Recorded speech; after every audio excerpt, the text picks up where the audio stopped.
Hi students, आज हम लोग यूजीसी नेट एग्ज़ाम में पूछे गए कुछ क्वेश्चंस को डिस्कस करेंगे। ठीक है, तो चलिए फर्स्ट क्वेश्चन से स्टार्ट करते हैं। मिक्स्ड क्वेश्चन है, कोई स्पेसिफिक सब्जेक्ट मैंने नहीं उठाया हुआ है, राइट।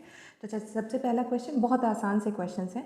तो a full binary tree with n leaves contains, तो पूछा गया है कि किसी भी बाइनरी ट्री में फुल बाइनरी ट्री, तो सबसे पहले तो आपको पता होना चाहिए फुल बाइनरी ट्री क्या होता है। ठीक है, क्योंकि सिर्फ बाइनरी ट्री लिखा होता है तो अलग मतलब है और फुल बाइनरी ट्री लिखा है तो अलग मतलब है। ठीक है, तो फुल बाइनरी ट्री में अगर n लीव्स हैं तो उसमें नोड्स कितने होंगे। तो एक तरीका तो ये है कि आप एक फुल बाइनरी ट्री बनाइए और जितने भी आपको ऑप्शन दिए हों उसको आप सेट करके देखिए कौन सा सही बैठता है। और दूसरा ये कि आपको पता रहे कि भाई किसका क्या फुल बाइनरी ट्रीज की क्या प्रॉपर्टीज़ हैं जो मैंने ऑलरेडी बताई हुई हैं। तो इसका सही ऑप्शन जो है वो that is option number C, 2n-1। और ये log n बेस 2 है, इसको आप थोड़ा सा करेक्ट कर लीजिएगा। ठीक है, next question is in class full addressing first 4 bits in class A IP address. तो क्लास ए IP एड्रेस में जो फर्स्ट 4 बिट्स होंगी वो क्या होंगी, दैट वुड बी 1010। ठीक है, तो इसका पहचान है तो आप उसको सब देख लीजिएगा। ठीक है, तो मैं अभी ये नहीं बता रही हूँ कि कैसे आइडेंटिफाई करना है। अगर आप इसके रिगार्डिंग कुछ हेल्प चाहते हैं तो आप कमेंट करके बताइएगा।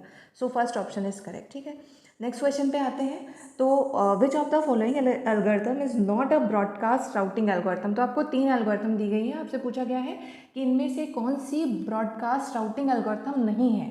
तो इसमें कहा गया है flooding, multi destination and reverse path forwarding, all of the above. तो कहा गया कौन सी नहीं है, तो इनमें से कोई नहीं है, तो that is all of the above. ठीक है, how many distinct stages are there in DES algorithm. ये क्वेश्चन आपका क्रिप्टोग्राफी का है। ठीक है, DES algorithm which is parameterised by a 56 bit key. ठीक है, तो ये आपका ऑप्शन नंबर डी, यहाँ पे जो आपका क्वेश्चन पूछा गया है कि जो डेस एल्गोरिथम है कितने स्टेजेस इसमें होते हैं डिफरेंट, तो दैट इज 19, राइट। तो हम लोग नेक्स्ट क्वेश्चन पे आ जाते हैं। The octal equivalent of binary number 1011101011। ठीक है, ये आपको बनाना है। ये बहुत आसान होता है, मैं आपको बता देती हूँ आपको कैसे करना है। जब आपको octal equivalent of binary number जब आप ऐसा करते हैं तो आप 3-3 का पेयर बनाते हैं। ठीक है, तो आपको 3-3 का पेयर बनाने के लिए कैसे करना है। ठीक है, तो ये हमने पेयर बना लिया। ठीक है, पेयर देखिए आपको 3-3 का पेयर लास्ट से बनाना है, ये ऐसे। ठीक है, तो जो देखिए सबसे पहले 011 है तो ये क्या बन गया 3, फिर क्या बन रहा है 101 तो ये आपका बन गया 5, फिर 011 मतलब 3 और 1 बचा है तो आप 2 0 ऐड कर लेंगे तो ये बन जाएगा 1353। So option number B is correct. ठीक है, नेक्स्ट क्वेश्चन पे आ जाते हैं।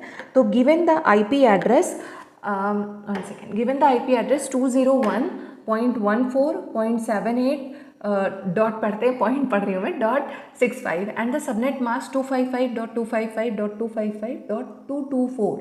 ये आपको दिया हुआ है। What is subnet address, subnet address आपको पूछ रहा है। तो सबनेट एड्रेस के लिए क्या करते हैं, आप इसको आप बाइनरी इसका निकालिए, इसका निकालिए और इसको एंड कर लीजिए। तो देखिए, तो ये आपका क्या है 255.255.255, मतलब ये इसकी जो सारी बिट्स हैं ये सारी 1111 है ना।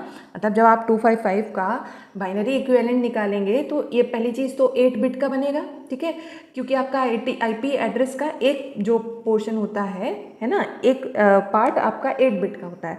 तो ये 8 के 8 1 होंगे, ये वाले भी ऑल 1 होंगे, ये वाले भी ऑल 1 होंगे। तो आपको इसका देखना है लास्ट वाला 224 का।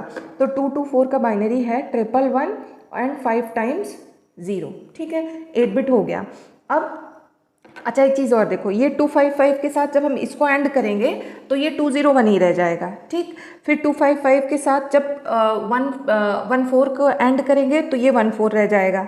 ठीक है, तो ये भी 14 रह जाएगा। आंसर की तरफ जा रहे हैं हम लोग। ठीक है, 255 के साथ जब हम 78 का करेंगे एंड तो ये 78 रह जाएगा। तो आंसर में 201.14.78 इतना तो फिक्स हो गया। अब हमें लास्ट वाला पोर्शन सिर्फ चेक करना है। तो लास्ट वाले पोर्शन के लिए हमने इसको निकाल लिया। 224 का जो बाइनरी है ये हमारे सामने है और 65 का बाइनरी क्या होगा 0 1 और 0 एंड 1। ठीक है, तो अब आप एंड करिए, देखिए सारा 0 होता चला जाएगा, सिर्फ एक बिट 0, ये जो 64 वाली है यही अकेले बचेगी। तो ये हमारा ऑल 0 हो जाएगा 4 एंड दिस। ठीक है, तो लास्ट में हमारा जब इसका आप निकालेंगे तो ये क्या बन जाएगा 64। ठीक है, 64। ठीक है। अभी 64 हो गया, तो देख लो कौन से ऑप्शन में आपको 64 मिल रहा है, 201.78.64, तो option number B is correct. ठीक है, तो ये आपका सबनेट एड्रेस निकल गया है, राइट। जब आपको सबनेट मास्क दिया है और आपको आईपी एड्रेस दिया है और आपसे पूछा जाए कि सबनेट एड्रेस क्या होगा, तो आप ऐड कर दीजिए। और मैंने जो बताया कि भाई जब अगर आप 255 के साथ किसी भी चीज़ को ऐड करेंगे तो जिससे आपका ऐड कर रहे हैं वही मिल जाएगा। तो आपका जो फाइनल आईपी निकल के आया है सबनेट एड्रेस, वो आपका है ऑप्शन नंबर बी। ठीक है, नेक्स्ट क्वेश्चन पे आते हैं। तो नेक्स्ट क्वेश्चन है, विच of the following is the size of network bits and host bit of class A of IP address. Class A IP address के लिए कितने आपके मतलब नेटवर्क बिट का क्या साइज़ होगा और जो होस्ट बिट हैं वो कितने होंगे। तो option number A is correct. आपके पास नेटवर्क बिट 7 होंगे और होस्ट बिट कितने होंगे 24। ठीक है, आपके पास कितने 4 ऑक्टेट बनते हैं, तो 3 ऑक्टेट आपके जा रहे हैं किसके लिए, होस्ट के लिए, और एक ऑक्टेट में से एक बिट रिजर्व रहती है आइडेंटिफिकेशन के लिए और बाकी आपके जा रहे हैं किसमें, नेटवर्क बिट के लिए। तो ये आपके 7 हो गए। ठीक है, so next question is the blocks word problem in artificial intelligence is normally discuss to explain. जो वो ब्लॉक्स वर्ड प्रॉब्लम है एआई में, आप इसको क्या समझाने के लिए एक्सप्लेन करते हैं। ठीक है, क्या डिस्कस करने के लिए इसको एक्सप्लेन किया जाता है, search technique, planning system, constraint satisfaction और नॉलेज बेस। तो प्लानिंग सिस्टम को इसको एक्सप्लेन करने के लिए डिस्कस किया जाता है। ठीक है, ब्लॉक्स वर्ड प्रॉब्लम को। ठीक है, नेक्स्ट आ जाते हैं, which of the following is not a part of an expert system shell. ठीक, तो एक्सपर्ट सिस्टम शेल में क्या नहीं होता, ये वाला चीज़ आपको हमेशा ध्यान रखना है, यहीं से गड़बड़ी होती है, तो ये नॉट पे फोकस करिएगा, राइट। तो पहला आपको दिया है knowledge base, inference engine, explanation facility and none of the above. तो एक्सपर्ट सिस्टम शेल में आपके पास नॉलेज बेस नहीं होता है। ठीक है, तो option number A is correct, knowledge base is not the part of expert system shell. Next question, a virus type that is capable of shifting from one computer to another computer without user interaction is known as। तो आपने अगर कभी इस चीज़ पे गौर किया कि virus और warm में क्या डिफरेंस होता है, जबकि वॉर्म भी एक तरह का टाइप, मतलब वॉर्म जो है वायरस का एक टाइप है, लेकिन वो ज़्यादा डेंजरस है। क्यों? क्योंकि ये क्वेश्चन में क्लियरली मेंशन किया हुआ है कि एक ऐसा वायरस जो विदाउट इंटरेक्शन एक सिस्टम से दूसरे सिस्टम में ट्रांसफर है और अपने आप को कॉपी भी बहुत तेज़ी से करता है, राइट।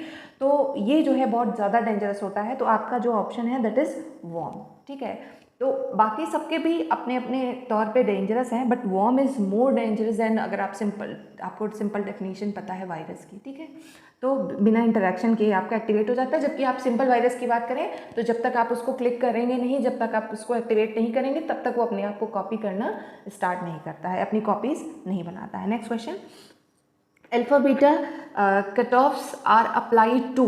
तो ये भी आपका किसका क्वेश्चन है, एआई का। अगर आप ऑप्शन देख रहे हैं तो आपको समझ में आ ही गया होगा कि एआई का क्वेश्चन है।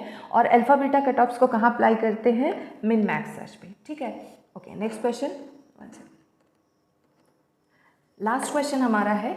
तो ये मोबाइल कंप्यूटिंग का है, मैंने पहले ही बताया था, तो सारा कुछ मिक्स्ड है, राइट। तो चलिए 1 second, match the following with respect to the mobile computing technology. तो सबसे पहले तो आपको मैं एक बार फुल फॉर्म बता दूं, क्या पता कभी ऐसे भी क्वेश्चन बन जाए। तो जीपीआरएस का फुल फॉर्म क्या है, जनरल पैकेट रेडियो सर्विस। ठीक है, फिर अगला आपका क्या है, जीएसएम का फुल फॉर्म होता है global system for mobile communication.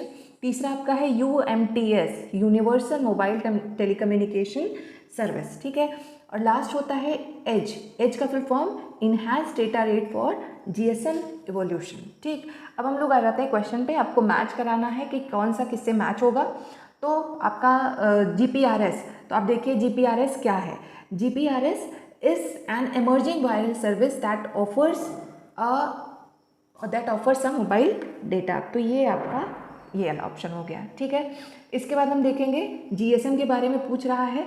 तो जीएसएम क्या है, GSM is an integrated digital radio standard. ठीक है, यूएमटीएस की बात करें तो यूएमटीएस आपका क्या हो जाएगा, 3G वायरलेस मोबाइल टेक्नोलॉजी। ठीक है, and what is edge is 9 different schemes for modulation and error correction. तो ऐसे मैंने बता तो दिया है, लेकिन जब तक आपने खुद से नहीं पढ़ा होगा, नहीं समझा होगा, तो आपके लिए ये सब करना थोड़ा मुश्किल होगा। और अगर आपको किसी भी पर्टिकुलर टॉपिक या किसी पर्टिकुलर सब्जेक्ट पे कुछ हेल्प चाहिए तो आप मुझे ज़रूर कमेंट करके बताइएगा। So that's all for today. Thank you guys, keep watching my videos.